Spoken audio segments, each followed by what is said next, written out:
Engine Production Inc. We're your ultimate engine.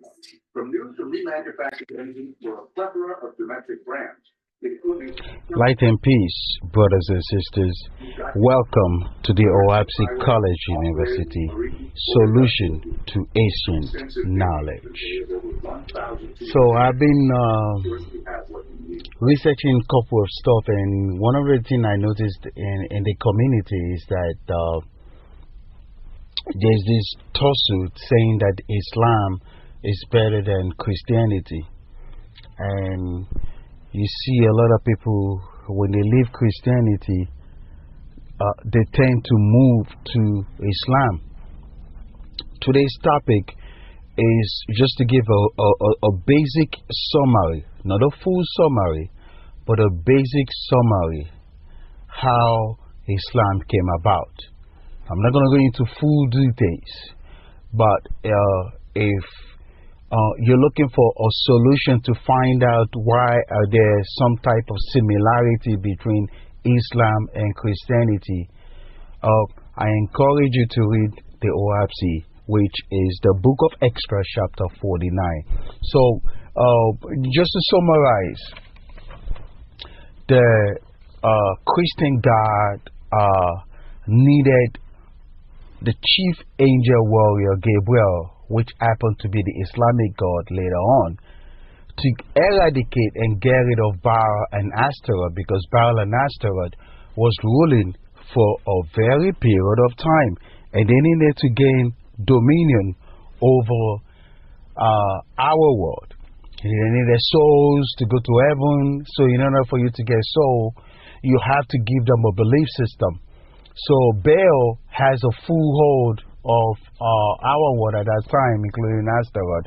I'm not going to go into full details, but I just wanted to provide a different point of view that even if you to go to Islam, is really the same thing, really, because what that means is that you're still gonna, your soul is still gonna be drafted into heaven, into slavery, where you will be, you know, lingering around. So to summarize this, right? So the Christian God had promised Gabriel, which happened to be the Islamic God later on, saying, hey, if you could get rid of Baal, I would provide you, I would give to you your kingdom. Okay? So I'm going to go to the Book of Extra, chapter 49, verse 6. Now, for more than 1,000 years, the angel warrior Gabriel, alias Thoth, has been Low among is the Christian God now, most faithful of God. Verse 7. And Low had promised Gabriel that when he overthrew Baal, you see that, and cast him into hell, he would give Gabriel a heavenly kingdom with an earthly base. You see? And verse 8. Accordingly, Gabriel applied for Jerusalem and for his heaven belonging to it, and for 1 billion slaves. You see? Verse 9. But Low, that's the Christian God now, postponed the matter from time to time for more than 600 years. Now, let's calculate this for a minute. So 600 plus 1,000 years, that's like about 1,600. I'm not going to go to full, because today's topic is just to showcase and prove, using the OahspeCollegeUniversity, that that Islam came out of, you know, a power tussle where Angel Gabriel wanted his own kingdom, because the Christian God had promised him one and he never gave it to him. So the guy just, you know, went ahead and go create his own kingdom. This is how Islam came about. Now, if you wanted to get the full description of what transpired between the Christian God and the Islamic God, I encourage you to read the entire book of chapter 9. So I'm just taking extract from it, you know, so that I can drive my point and kind of like do a basic, you know, summary about this. So this is no different like in our world, right? So I did a video some years ago explaining this, that, you know, that Christianity and Islam is not the same thing and they're not one God. You know, they've had some people who say they're one God, that, you know, but it's not true. There are two different gods, two different heavenly kingdoms, and you will see some similarities.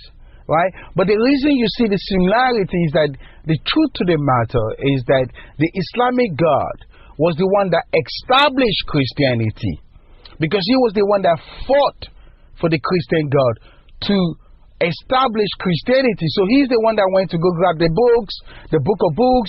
He's the one that compiled the books for him. He fought. So basically, the Islamic God fought for the Christian God to eradicate Baal, to eradicate Astaroth.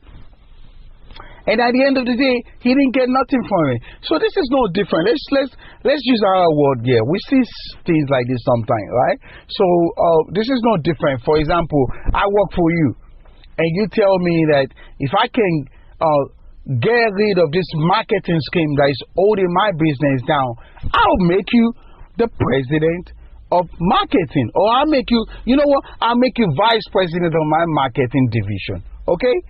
So after doing that for you, I was able to get rid of the people who was competing with your business. And then when it comes time for you to promote me or to make me VP of marketing, you refuse. You just duck. We see this happen in organizations. We see this happen in family issues. We actually see this happen in real life. You promise that you're going to do something, and at the end of the day, you don't hold on to your promise. This is what happened to the Islamic God. Now, so let's go to the conclusion of what happened, right? So, book of Exodus chapter 49, verse 19. Now, this is Gabriel who can no longer wait anymore, right? So, I'm on verse 19 now. I shall wait patiently for your reply. Verse 20. But Gabriel received no reply to his message. The book of Exodus chapter 49 verse 20. But Gabriel received no reply to his message, and so in course of time he called together 10,000 angel warriors, and they assembled in a place called Kala Ored, the place of 7 steps in Ada. Gabriel spoke before them, saying, verse 21, Yea, I will establish my kingdom of heaven, and forever will I show this false Christ. So if for those of you who don't know, the Christian God at one point took the name upon Christ. He said, proclaim himself Christ. Now, Christ in heaven actually means all knowledge. So he is declared that he is all knowledge, right? So Gabriel knows about this because he's the one that helped the Christian God to establish Christianity. For which I can do. Mark you, the great power of a God is to establish a good foothold on earth. The natural increase will soon populate our heavenly kingdom. Yeah, you have it, brothers. So here is so for those of you who are wondering or who are pondering why are there some type of similarities, that's because the Islamic God was the one that established Christianity. He's the one that compiled the book of books altogether. And to make it, the so-called Constantine Bible, the Tanakh, the King James Bible, all of that, you get extracts of that from there. So this is how Islam came about, because he wanted what was promised to him. So since that was not given to him, he decided to create his own kingdom. This is how Islam came about. So that's why you see sometimes when you're reading the Quran, you see something, you also read the same thing in the Christian Bible, they look alike, So you can read the book of Exodus chapter 49 on your own, and you will see that there was this part where the Islamic God, went to the Alexandria to get all this. You went to the Alexandria library to gather the information, and he destroyed a couple of stuff. Now, yes, funny. The Christian God also has sent some people to go destroy the libraries because he didn't want the Islamic God to expose them. So look, it's a paradox. Either way you go to Islam, you're going to be a slave in heaven. If you follow Christianity, you're still going to be a slave in heaven. Either way, it doesn't, just by you reading the Quran and the Christian Bible, you could tell something is wrong, that this God in the Christian Bible and the God in Quran, these are characters of God that show that they will do something bad to you in heaven. they don't have anything to offer you. Okay? That's just a summary. You follow Christianity, you're doomed. You follow Islam, you're still doomed. So you need to free yourself from this bondage by not even following any religion. I would rather you, an individual, not even follow no religion. Okay? But at least believe there's an ever-present. I don't follow no God sitting on a throne, because the Islamic God is sitting on the throne. You see?